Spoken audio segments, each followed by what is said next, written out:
문재인 정부의 첫 검증 관문인 이낙연 총리 후보자의 인준 문제는 한 고비를 넘어서고 있는 모습입니다. 하지만 강경화 외교부 장관 후보자와 김상조 공정거래위원장 후보자 청문회 통과라는 또 다른 산이 남아 있습니다. 두 사람에게 제기되고 있는 의혹과 해명을 자세히 짚어보겠습니다.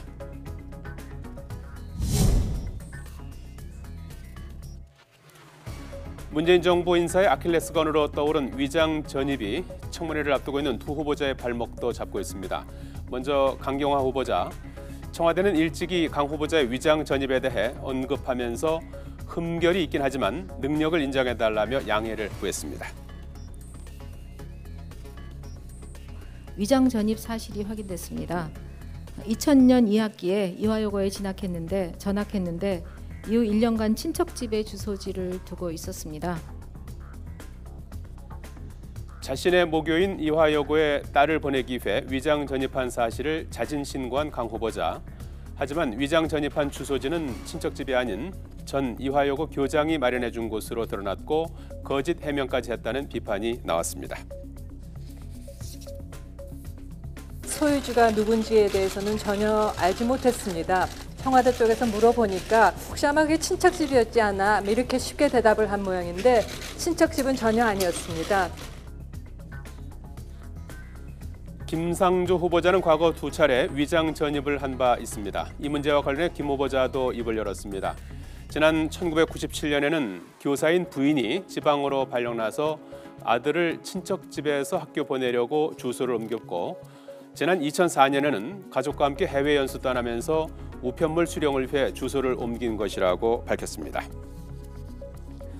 나머지 의혹들도 살펴보죠. 강 후보자는 장관 후보자로 지명된 이후 뒤늦게 두 딸에 대한 증여세를 납부한 사실이 드러났습니다. 강 후보자는 위장 전입을 포함한 논란들에 대해서 자세한 내용은 인사청문회 때 밝히겠다고 언급했습니다. 김상조 후보자는 집 매매 시 다운 계약서를 작성해서 세금을 탈루한 게 아니냐는 의혹에 휩싸였습니다.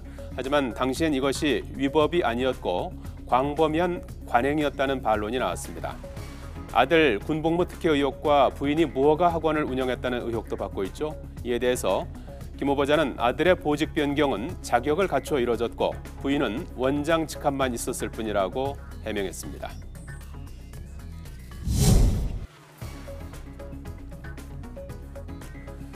두 후보자에 대해 오늘 새롭게 제기된 의혹들도 있습니다.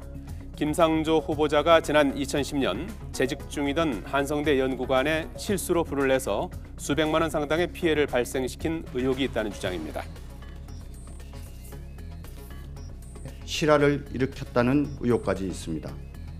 이 사건으로 인해 성북 소방서에서 소방차 다수가 출동했고 성북 경찰서에서도 현장에 출동했으며 피해액도 상당했다고 합니다.